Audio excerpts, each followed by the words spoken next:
Hey everybody, this is Michael.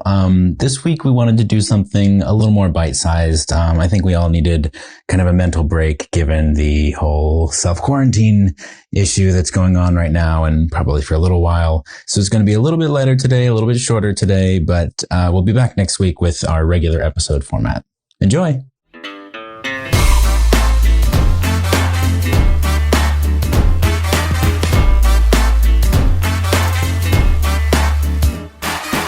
Welcome to the Big Fat Gay Podcast, where we like to talk about what's weighing on our minds. I'm Michael, I am a chaser, and I am a sad working work boy because I'm alone. We are coming to you not live, but recording live from three different houses in Los Angeles. Dan and I are in different rooms, which is kind of weird. If you're just getting here late, it's because of the quarantine. So if you're listening to us in a past episode because of the coronavirus. This is Don. I'm a chubby guy living in Los Angeles, and I am a kind of punchy, bored, stuck in the house guy right now. I'm Dan. I'm a chubby chaser. Trevor and I are quarantined together, and I really miss the gym just because I had shoulder surgery, so I couldn't go to the gym for like 5 months. And then just when I got back, they closed the gyms. No. So you cannot find exercise equipment anywhere right now. It's ridiculous. It's sold out everywhere. I have a friend good for you for trying. No, I have a friend who's literally, his job is to stay physically fit, and he is going crazy right now trying to find some weights. Oh, totally. Yeah. I'm Trevor. I'm a super chub, and I'm a anxious boy these days. And unfortunately, he's very good at it. I'm sorry. It's so stressful. I've set up a number of like blocks and stuff on my phone and computer just to like stop reading stuff. Yeah. I mean, you gotta look, it's not just your physical health that we're trying to protect, it's your mental health too. And if taking on all of this stress and anxiety is having a real impact, I mean, we're going to be cooped up probably for a while. So really trying to manage your mental health is going to be key to all of this. We have a friend of the podcast who just finished grad school, and she's going into therapy. And I sent her a message the other day, like, you picked the perfect time to get into the therapy biz because people are going to need it. Yeah. There's going to be a lot of neurosis and weird haircuts at the end of this. That's so true. Oh my God. I told my family earlier, we had a Skype call earlier. But I was going to get a little trim like 2 weeks ago. And of course all this happened, and it's like, don't go anywhere. And now I've decided I am not trimming my beard at all, because if and when the end of the world happens, I'm going to already have the post-apocalyptic look going, and then everyone will just know that I fit in and I'll be the one they respect, because I've already settled into it well ahead of everyone else. Yeah. Okay. Yeah. We're all nodding and smiling and back away from our computers bit by bit. Meanwhile, I have For our scissors. listeners at home, tell us how you feel about Michael's post-apocalyptic look he's working on. Oh boy. Okay. So we are on day, do we even know? I've lost track. It's like day 4 or 5, I think. I read somewhere that it's Sunday. I keep thinking it's Monday. I'm completely off. I've had a weird experience of this because my work is so solitary already. I edit for a living, usually from home, and I'm used to just being home by myself for long, long periods of time, sometimes days at a time. So I just came out of a crazy, crazy work period where that was the case for like 6 weeks. And I mean, I did social things, but for the most part, this is kind of just par for the course for me. And so because I'm not working, I actually feel kind of good because I'm not overworked. But there's going to be a moment where just everything really hits home, and it's like, oh wait, it's not that I don't have to work, it's that I can't work. That's not good. Yeah. I haven't started getting cabin fever just yet, but like I said, I'm sort of used to it. But I was also taking a I was like, with Julian Max, I was like, at what point are we going to take a pool about how long this lasts? Yeah, I was thinking that too. Like, people will not do this indefinitely, and they're not going to do it for months. They just aren't. I think somebody was saying, I can't remember who, but somebody was saying that they might do it in phases, where basically after a couple of weeks, a certain number of people, or maybe everyone is allowed to go out, or a certain number of people are allowed to go out and rehabilitate a little bit and then go back into sort of the quarantine, and sort of do it in steps, just because you're right. Like, no, people aren't just going to stay home for months. I feel like people might actually stay home if the coronavirus starts hitting people, and it feels real. Yeah. That may change people's attitudes. But if, like, right now, I don't know anyone that's been infected by it. So it tends to make my feeling a little more cash about it. So, anyway, to future listeners, this is a whole lot of topical stuff that is hopefully not relevant anymore. Like, if somebody, maybe like of historical interest. Yeah, we are a time capsule.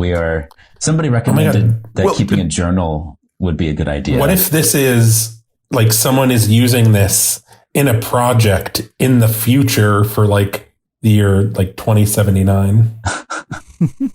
Do you think our podcast will still be going at that point? We'll all have cyborg bodies, and we all still have to be doing it from our living rooms.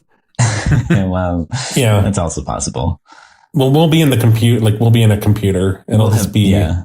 Wasn't it Elon Musk who said that we would be uploading our consciousnesses at some point to hard drives? It's San Junipero. I'm telling you, it's that freaking episode from Black Mirror. Heaven is going to be a digital storage space for all of our consciousnesses. So if you haven't noticed already, we don't necessarily have the most structured show at this point, because although, Trevor, do you know if there's a Lizzo Watch for today? I can't remember if there is a Lizzo Watch. Oh, we do have. Cue the music. That was great music. I love that music. So Lizzo is kind of in the same place as all of us. I posted on our Instagram page when she did her first kind of like meditation thing on Instagram Live. But this is going to be an ongoing thing during the outbreak or quarantine or situation.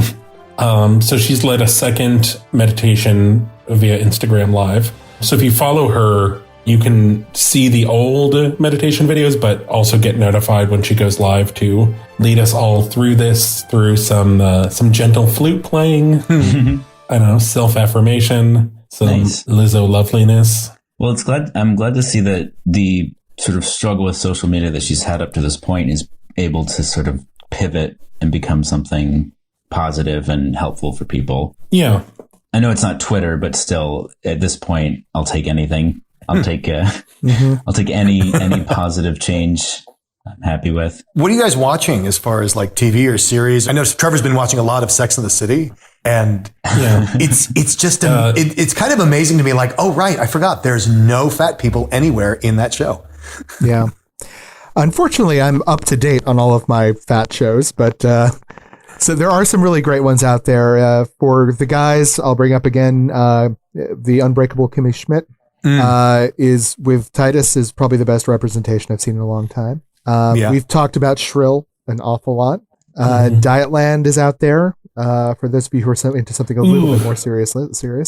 I wouldn't watch Dietland right now. It's a little. It's a great show, but it's a brutal show. It's really. If you want something fun and frothy, it's amazing but grim. Not Orange is the New Black. That's not fun or frothy. Glow. Glow has a couple of characters. Glow, yeah, Glow's amazing. Really great bigger characters, and I just finished watching Good Girls, starring Retta, which was a lot of fun. I was actually better than I expected. I usually don't expect network shows to be good, so that was a pleasant surprise. Has anyone else seen Dairy Girls? Oh yeah, no, what's that? It is a show on Netflix. It is about a group of friends in Ireland in the early 90s or late 80s? I think around then. I think early 90s. Yeah. But so in this small Irish village, it's Derry. And one of the friends in the group is fat. And I like that it's never really a thing. There is, like in the first episode, there's kind of something with food, but it's whenever there's something with food, it's kind of not a fat joke. It's kind of like a teenage girl joke where kind of they all have these complicated relationships with food. But it's a great show. It has a lot of heart. It's very fun. There's some stuff. There's more to it that I won't give away, but it's lovely. It's a phenomenal cast. What was it called again? Derry Girls, Derry, Girls. I haven't really been doing much watching of things because I don't tend to watch. I usually watch movies. Like my main watch thing is to go out and see movies in theaters, and that's not happening. That's not happening. But I've been working on my game. I'm working on a tabletop sort of role-playing game, like D&D. And I was looking for character art the other night, and I was trying to find some fat character art for a science fantasy game, just to have as like I like to gather and collect examples of things that I think would be in this world, and then show the players. And I was trying to find some fat character art, and there is not much. Fat guys are villains in sci-fi. We're never the heroes. It's either villains or they're meant to look. Usually it's like the beefy fat guy, like they're big, but it's because they're like lots of muscles. And I found one fat woman who looked like she belonged in a sci-fi universe.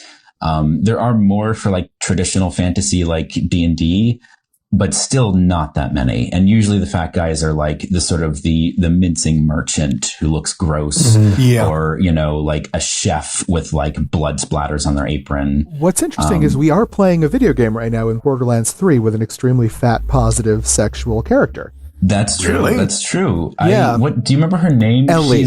Ellie. Ellie. And she's this like really boisterous personality, and she is just throwing sexual innuendos all over the place, and other people are kind of flirting with her. Like they don't have this. Oh, they're direct flirting. Like it's not like talking down to the fat girl. It's like, this is a sexy woman. I'm going to flirt with her. It's fun. Oh, definitely. Yeah. And she is really, I mean, all the characters in that game are really memorable, but she's just totally up there as one of them. And very fat, like not just like, oh, she's a little portly. She's, that's great. Just fun to see. Yeah.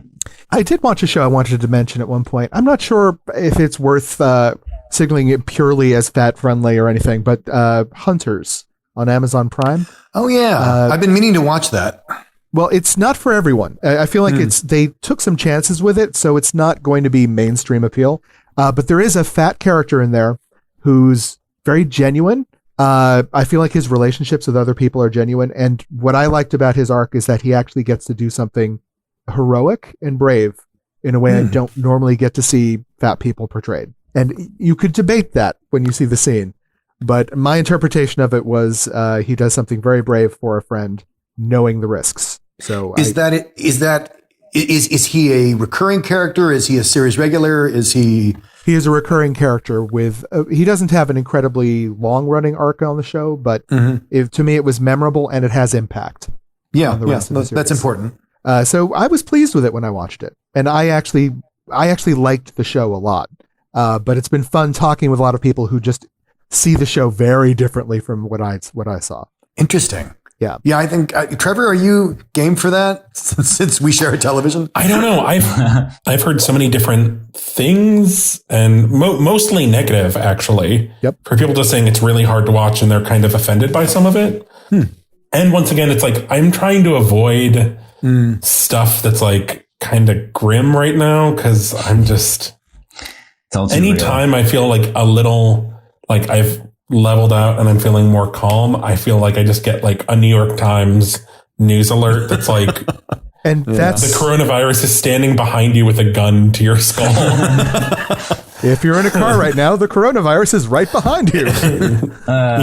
So get out of that car and stay home.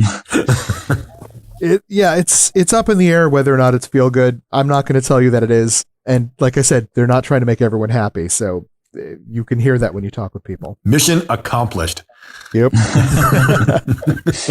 So kind of going with Trevor's comment about like trying to just manage the amount of like input you get, or like specifically like negative input, and like managing your mental health, which is something that I definitely have had to practice a lot again over the years. I almost feel like I'm perfectly equipped for this because I have spent so much time home alone because of work, because I work from home, that dealing with that kind of anxiety has something that I've had to work on a lot. And I mean, it's obvious, but it's hard to do sometimes, especially if you deal with mental health issues, is reaching out to friends and just trying to keep yourself connected to other people.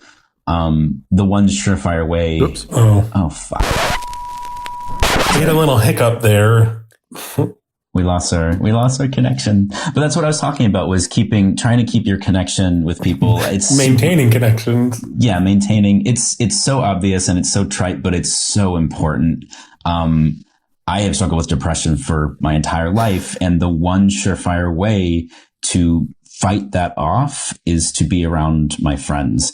And if I can't be around my friends, then at least talking to, keeping up with, especially since we're all going through the same thing together. I mean, that's one thing I've noticed, is there is a sense of basic camaraderie, even with the strangers at the store, at least from the people I've come across. I mean, It's not all people, like, not everyone is that clip from wherever it was, Australia, where people are like tearing their hair out, trying to get the toilet paper.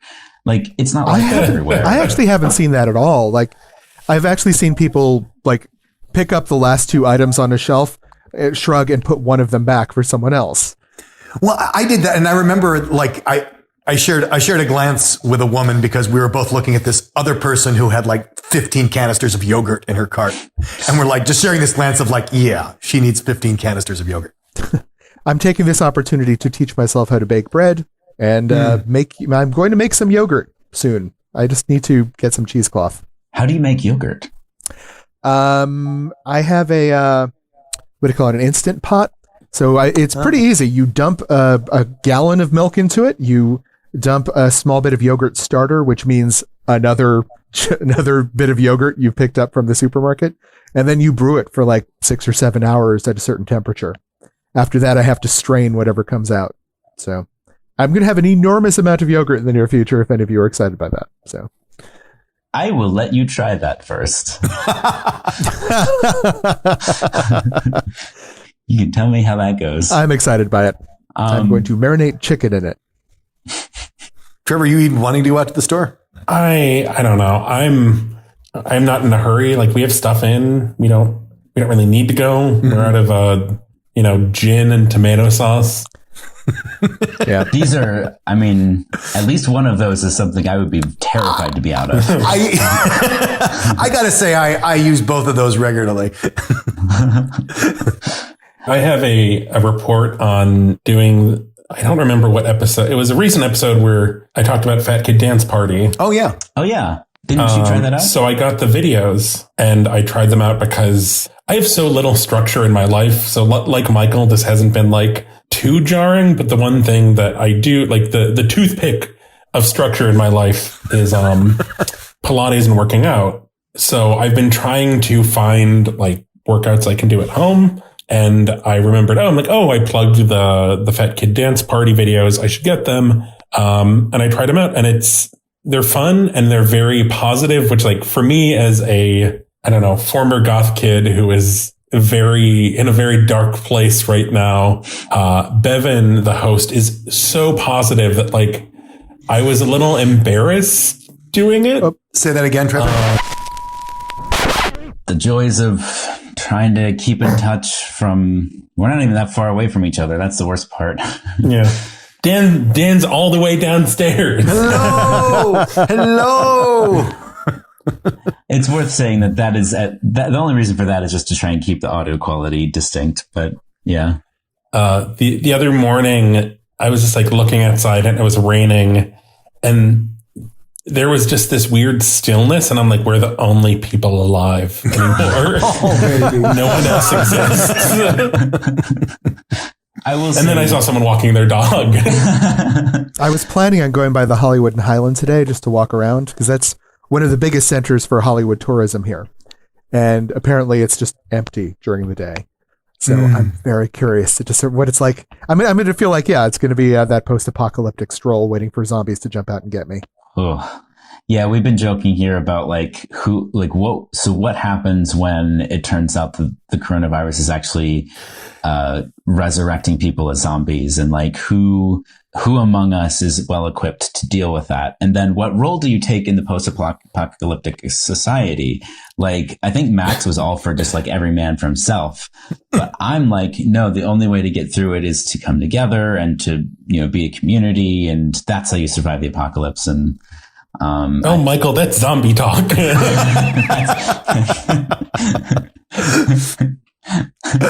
My place in the zombie post-apocalypse is as a zombie.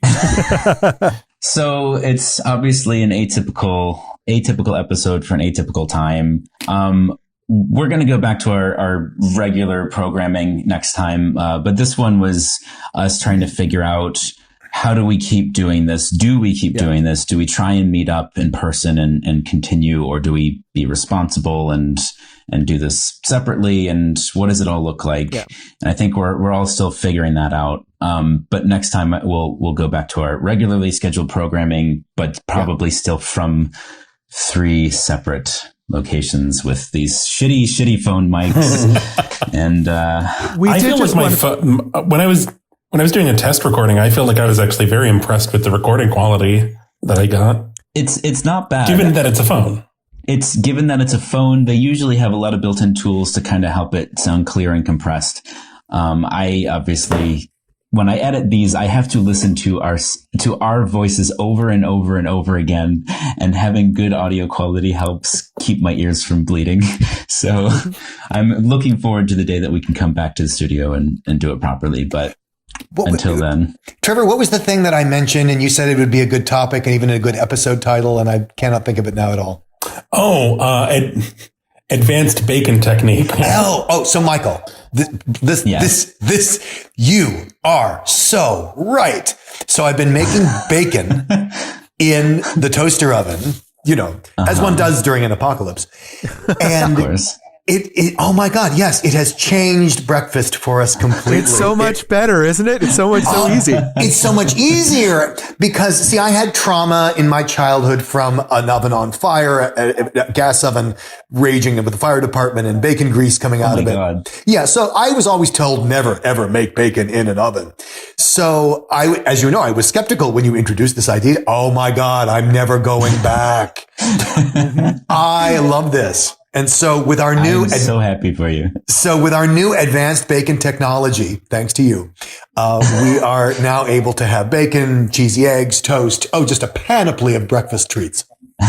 And that's our tip of the week. That's our tip of the week. So if you want perfect bacon, in case you don't know, because I think we have 2 people in this group who have been traumatized by bad bacon experiences. Dan with his fire when he was a kid. And my father made microwave bacon growing up. I thought I hated bacon. Well, but there's 2 kinds of microwave bacon. There's the kind where you microwave it for so long that it becomes charcoal. And then there's the kind where Don had it, where you microwave it just long enough to get it greasy and floppy and wet, kind of like floppy. Oh, you mean English bacon? Tongue in your mouth. Oh, so disgusting. Yeah. Oh.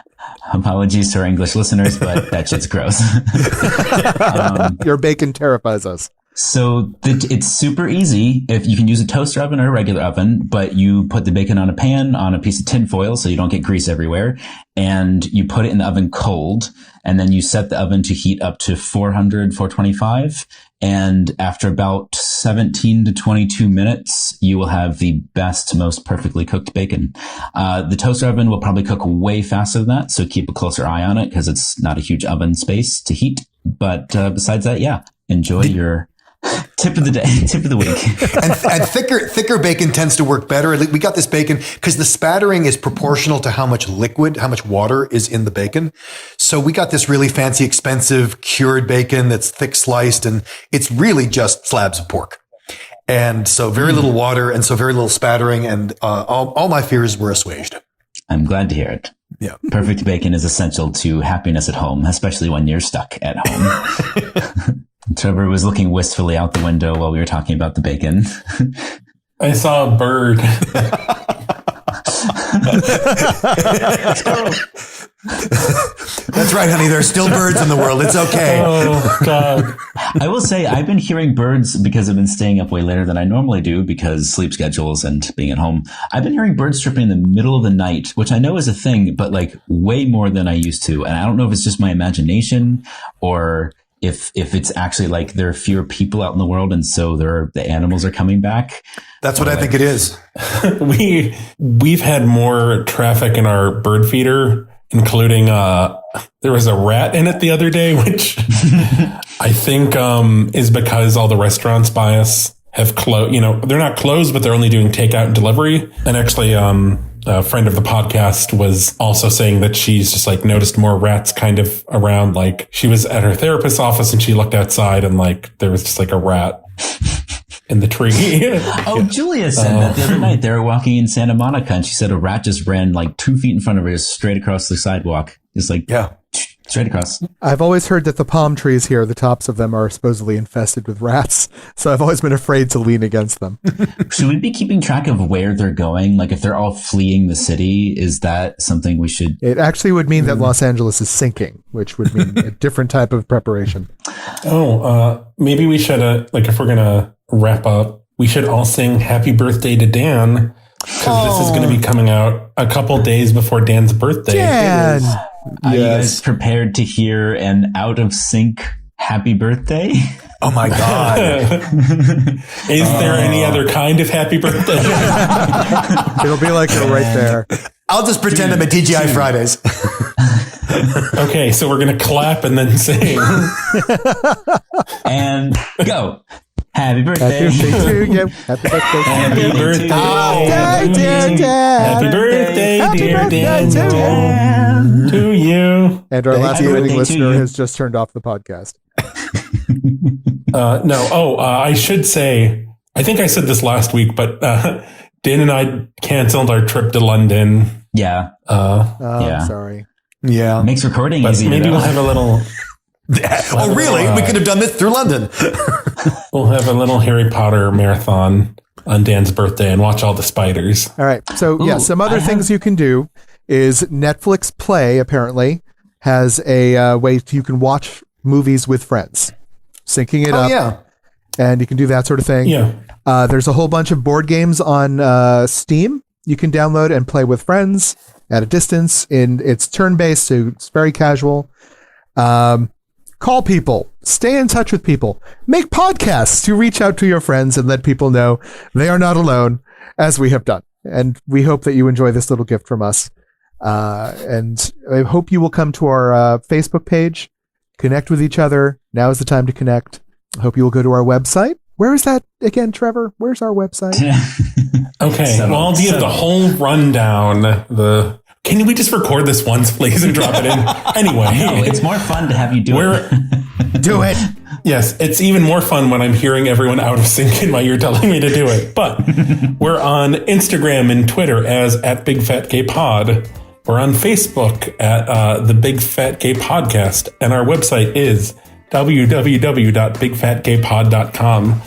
And if you're listening in quarantine, there's probably a bunch of rats behind you. And they're there for your bacon, so watch out.